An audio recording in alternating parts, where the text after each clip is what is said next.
first time I met Paul, I go. They bring me in. It was in I forget where. I think we were in Reading, Pennsylvania. It was like a house show.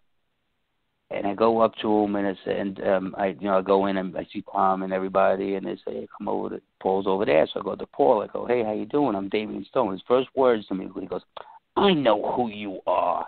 Now, Paul knows who everybody is. Paul probably knew that used to watch me because ECW was on TV when it was Eastern Championship Wrestling. He probably knew it from them, but I didn't know that he knew who I was. Paulie also ended up living like 20 minutes from me, and still does. He lives right over here in Scarsdale. I live in Rockland County. I'm 20 minutes away from him. So when we started talking there, we actually started traveling to the shows together, me, him, and Tommy Dreamer. But I was friends with Tom. I would go to Dreamer's house in Yonkers, then leave my car there. I would go with Tom. Me and Tom would go pick up Paulie, and then we would go to the shows. And then when we started flying out, it was the same thing. I would leave my car at Tom's, go pick up Paulie. Tommy and Paulie would fly to the town once we started like flying in around. So I ended up traveling with Paul a lot. But that was my first time I ever met him. I introduced myself to him, and he goes, I know who you are, which I had no idea that he knew who I was.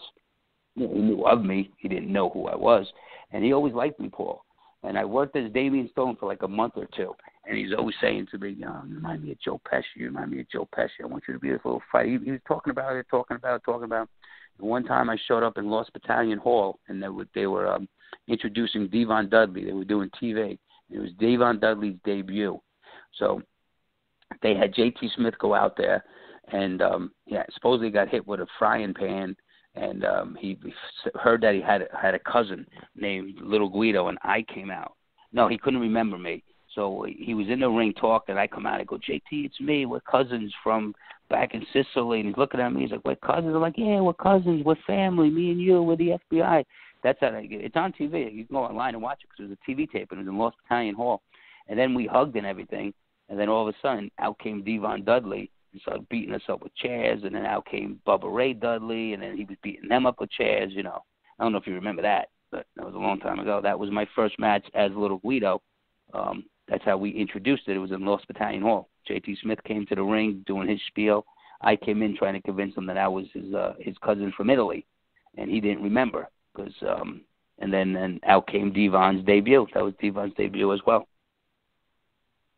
It's always funny looking back at some of the, like the way the guys get put together, like especially the FBI. Obviously, it's supposed to be more comical. It's you and J.T. Smith. But I love the fact that Tracy Smothers, who is from, I believe, Tennessee, or obviously somewhere down south, gets added into the group, and he's with you. What were your thoughts when Tracy Smothers, your tag team partner, known as a great worker, but not known as anything near Italian or anything northern? Well, I never really had an Italian partner in the group besides Big Sal Graziano. So that was actually great. You want to talk about learning again? Like I said, I'd learned the old style way before. But when those guys came in, if you go to a lot of the house shows, ECW wasn't all about blood and guts. There was a lot of good wrestling on the shows.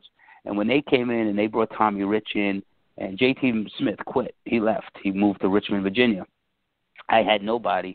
They brought those two guys, and Paulie's like, hey, we're going to put these guys with you. You're the new FBI. When we would go to the ring, they really taught me, like, the southern style of wrestling, which was basically what I already knew. But they really taught me how to, like, grasp the crowd and take it easy. A lot of our matches weren't like blood and guts. We were actually doing wrestling matches. And then on TV, we would go out there and get hit with the guitars and all that shit, get put through tables, yes. But a lot of the times on the house shows and stuff like that, we were always doing the regular tag matches. And then they gave us the belts in '97, and we did all those hardcore matches too, because they gave me and Tracy the tag team championships, beat New Jack and Coronas, and then obviously we had to do that stuff. But being with Tracy and Tommy taught me a lot. I still get a chance to wrestle with Tracy. I just wrestled with him a couple of months ago in a tag. In where were we? Louisiana, I want to say. No, I flew to Chicago, South Bend, Indiana. This is only about a month ago. And then me and him did a lot of other stuff in Cleveland a couple times for John Thorne. So I still get to see Tracy around, but I always love the gimmicks. The gimmick matches were the best. They use us as utility men. Utility men get a long run. That's why I was in WWE for 8 years. ECW for 6 years.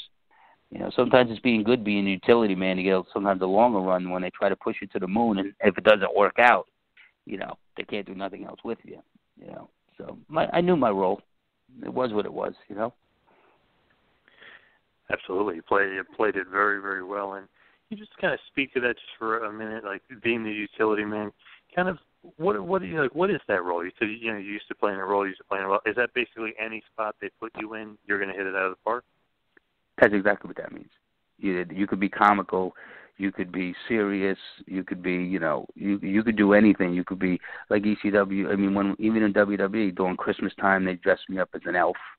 They dress as Santa Claus. It's like anything they need. If you need to go out there and get squashed out, you could go out there and make a guy that can't wrestle at all look semi-good. You can go out there with a guy like Rey Mysterio, which I had, and go out there and have a great match with him, or Tajiri. You're like you're more or less like a go-to guy. It's not just me, Steve. Steve Lombardi. He was a great utility guy. Barry Horowitz. He was a great utility guy. These are guys that can go out and have good matches with anybody. And the company needs guys like that. They need guys like that. So that's exactly what a utility man. Someone where they feel that could, do whatever it is. You can get squashed out in 2 minutes. You can go 10 minutes. You could do 5 minutes. You could go with the great Khali and take a great choke slam. Shit like that.